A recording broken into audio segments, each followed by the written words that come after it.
My name is Edward Petitt, and I'm 96 years old and veteran of World War II.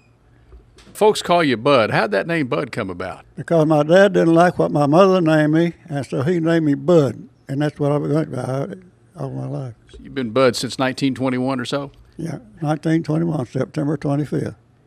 Bud, where were you born? Here in Campbell County, obviously, but where? In Anthers, it's not there anymore, but it's close to Egan. You know where Egan? Mm-hmm. Okay, over there. You went to elementary school at Westburn, and then the high school in those days was at Cotulla for the first couple of years you were there? Yeah. And then it moved to Habersham. So you graduated from the new Wynn High School at Habersham. You were the second graduating class at the new school? I think it was the second one, yeah. Okay. You didn't go straight to the Army after you graduated high school in 1939. What's the line of travel for you after high school? Well, I went to work here in La Follette at the A&P grocery store that was over there then, but I couldn't make even a payment of house here, so I went into the service. Your older brother Everett was already in the service. Did his time in the service influence you maybe to go to the Army and join up? He went in about a year for me, yeah. Okay. Something like that, yeah. And you joined up, what, about 1940 or so, 41? 1940, August 28, 1940. Where were you in December 1941 when Pearl Harbor was bombed? I was on the way home from Fort Knox, Kentucky. On a 3-day pass? Yeah. Okay. What transpired when the bombing took place? You were headed home on that 3-day pass. What kind of transpired there with regard to military folks? No, I wasn't at home yet. When the bombing went off, I was just out of Fort Knox, headed home. So you just got in the car coming to Campbell County? Yeah, that's right. Okay. Did they issue some kind of order to maybe go back to your post or anything like that? The orders came over. Of course, we had a radio in the car, and the orders came over. All military personnel report back immediately to your unit. Did you have some type of hearing impairment at that time or something? I go up completely deaf. So did you come on home for the 3 days? I come on home. I was with a guy that he was from up at Habersham, and we were coming in together. Was in my car. So he didn't hear it either? No, he didn't hear a thing. So you went back to Fort Knox, and where did you go after Fort Knox and obviously the World War II starting up where America was involved? Well, I went from Fort Knox down to Fort Benning, and Fort Benning to Fort Polk, Louisiana, and then back to Fort Benning for the 10th Armored Division. Okay, let's go back to high school. There was a girl from Fentress County that moved over. Tell me about her. She moved to the Westburn area. Okay.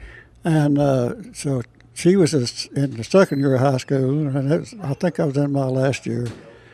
But when she got on the bus, I said, yes. And everybody said, well, how in the world did you ever get her? She said she was a beautiful girl. I said, I married her when she's too young to know any better. Now, her name was Camilla Baltimore. Uh-huh.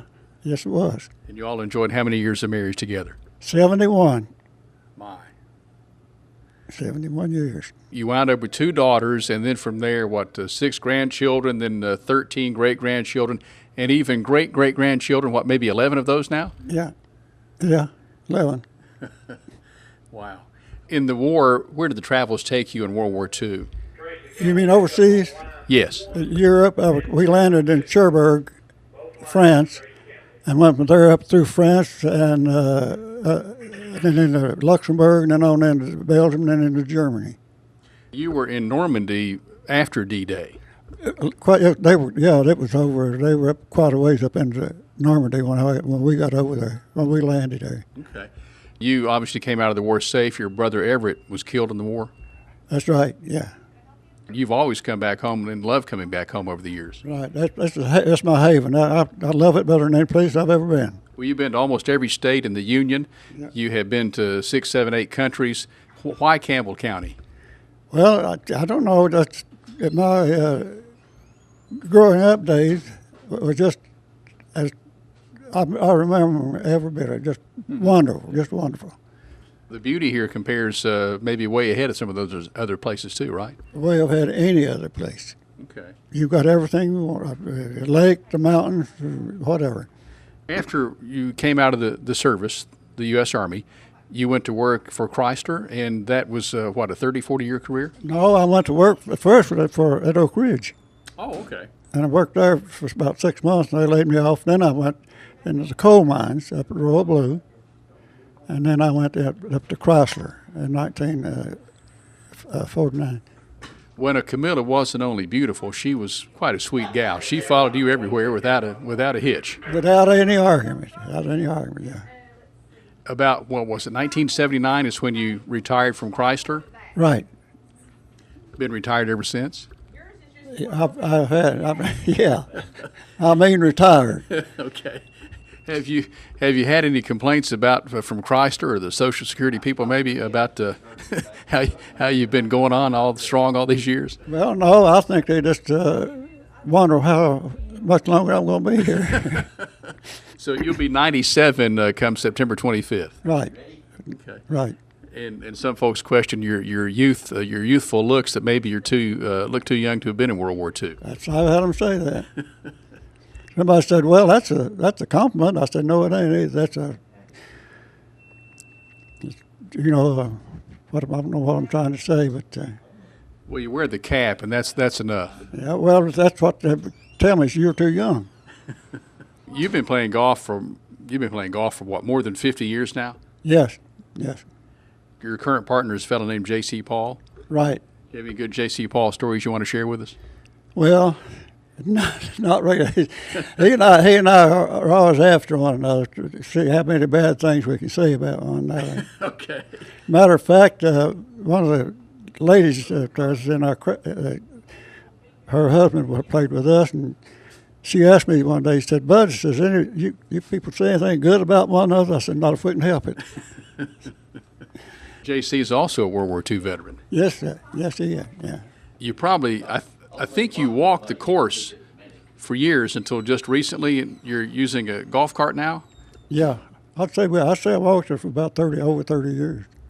How do you play year round? About every day of the week. We play. Yeah, we even played with a little bit of snow on the ground. Now tell me about this golf cart you have. Does it have a heater on it? It's got a little propane heater and a tent over it.